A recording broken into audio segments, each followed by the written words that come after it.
조갑제TV 시청자 여러분 안녕하십니까. 2025년 4월 4일 오후 5시입니다. 오늘은 한국 역사에 특별히 기록될 것입니다. 대한민국의 민주주의와 법치주의를 회복한 날로 기억되고 기록되고 기념되어야 할 것입니다. 오늘 저희 사무실에서 헌법재판소의 윤석열 대통령 탄핵 심판 선고 장면을 같이 지켜보던 강형원 기자가 영어로 이렇게 이야기를 했습니다. Nightmare is over라고 했습니다.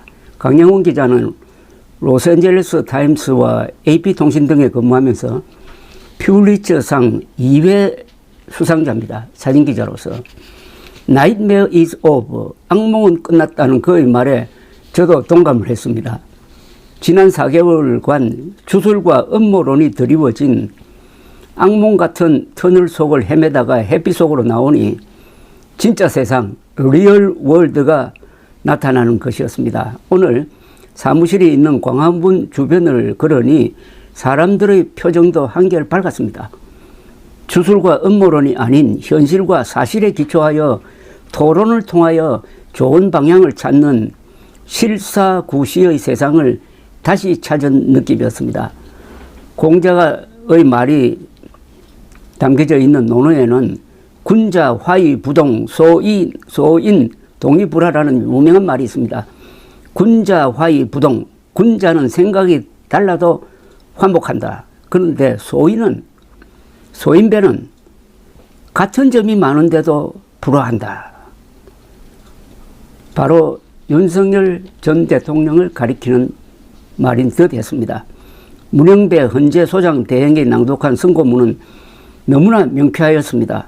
상식과 법리가 합치된 글이 갖는 감동을 느꼈습니다. 사실관계는 이렇게 명확한데 지난 넉 달간 왜 그렇게 우리나라는 시끄럽게 싸우고 외쳤는지 거기에 쏟은 시간과 정력이 허망하다는 생각도 들었습니다. 태양이 서쪽에서 뜨느냐 동쪽에서 뜨느냐를 가지고 넉 달 동안 싸운 것 아닙니까? 이것이 헛싸움이었다는 것, 헛공사가 아니었다는 것을 증명하려면 여기서 우리가 건설적 교훈을 찾아야 됩니다. 아직도 국민들의 30% 정도는 윤석열 전 대통령의 계엄 선포를 옹호하고 탄핵에 반대하며 부정선거 음모론을 믿고 있습니다.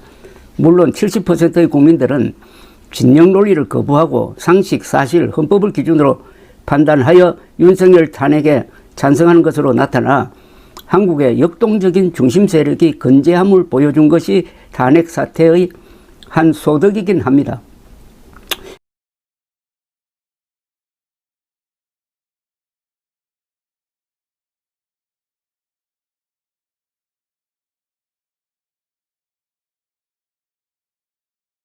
이 70%는 보수의 약 30%, 중도의 약 70%, 진보의 약 90%이고 젊으며 전문직 종사자가 많은 집단입니다. 이들을 기존의 좌우나 보수 진보로 가르는 것은 맞지 않습니다. 이번 사태로 기존의 구분법이 맞지 않을 만큼 여론 구조가 흔들린 겁니다.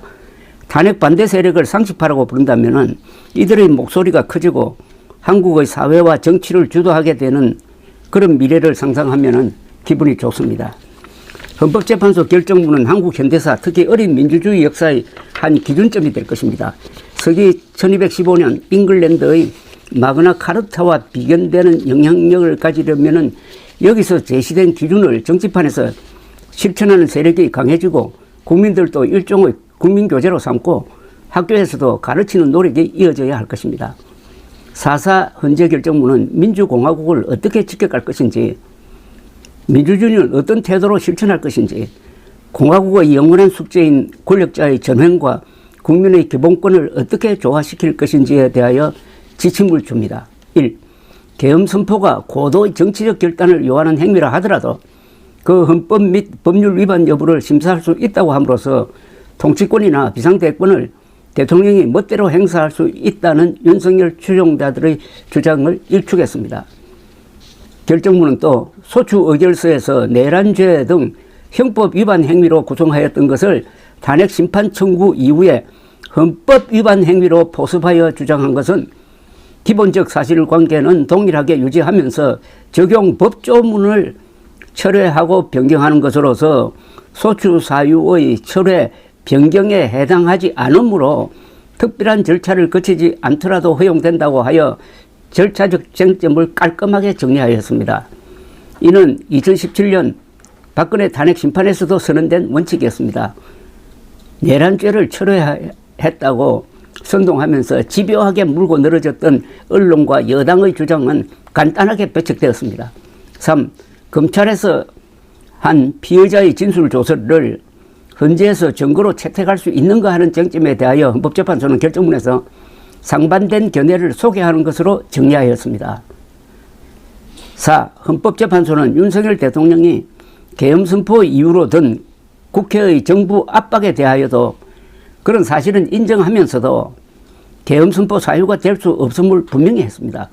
국회의 탄핵소추, 입법, 예산안 심의 등의 권한 행사가 이 사건 계엄 선포 당시 중대한 위기 상황을 현실적으로 발생시켰다고 볼 수 없다는 겁니다.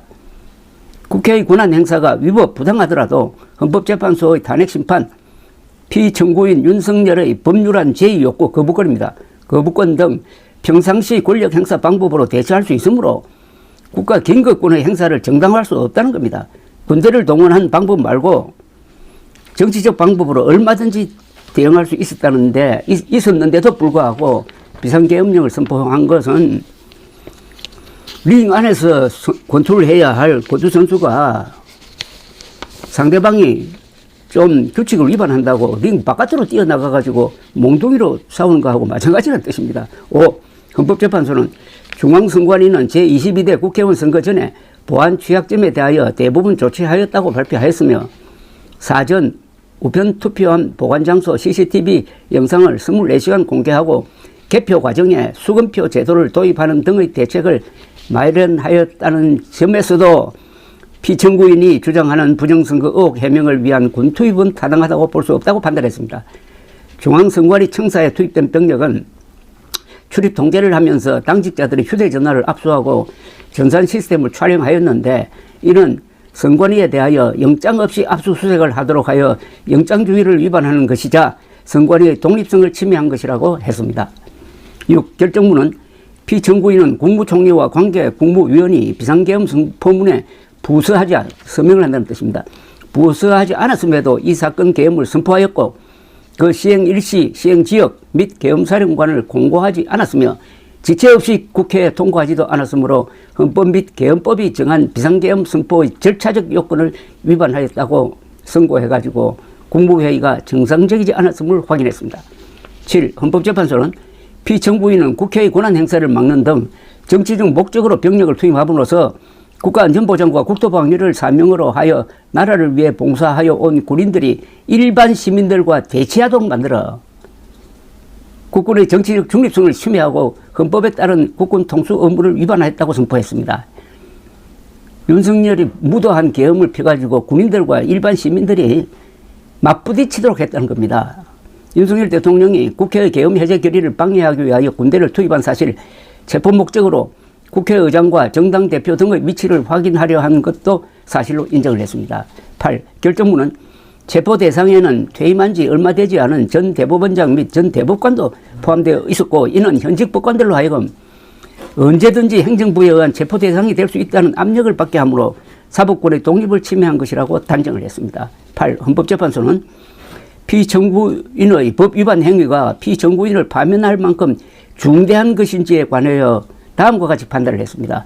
피청구인은 국회와의 대립 상황을 타개할 목적으로 이 사건 계엄을 선포한 후 군경을 투입시켜 국회의 헌법상 권한 행사를 방해함으로써 국민 주권주의 및 민주주의를 부정하고 병력을 투입시켜 중앙선관위를 압수수색하도록 하는 등 헌법이 정한 통치구조를 무시하였으며 이 사건 포고령을 발령함으로써 국민의 기본권을 광범위하게 침해하였는데 이러한 행위는 법치국가 원리와 민주국가 원리의 기본 원칙들을 위반한 것으로서 그 자체로 헌법 질서를 침해하고 민주공화정의 안정성에 심각한 위해를 끼쳤다는 요지였습니다. 10.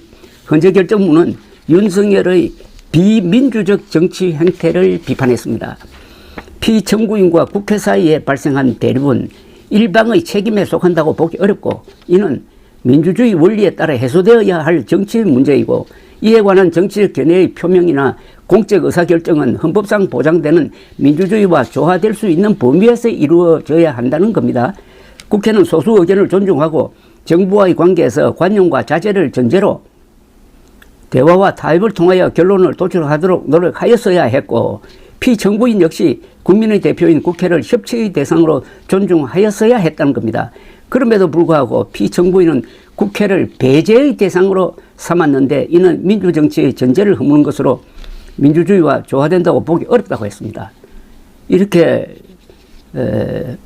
선포를 했습니다. 피청구인은 취임한 때로부터 약 2년 후에 치러진 국회의원 선거에서 피청구인이 국정을 주도하도록 국민을 설득할 기회가 있었으며 그 선거 결과가 피청구인의 의도에 부합하지 않더라도 야당을 지지한 국민의 의사를 배제하려는 시도를 하여서는 안 되었는데 계엄을 선포함으로써 국가 긴급권 남용의 역사를 재현하여 국민을 충격에 빠뜨리고 사회, 경제, 정치, 외교 전 분야의 혼란을 야기하였다는 겁니다.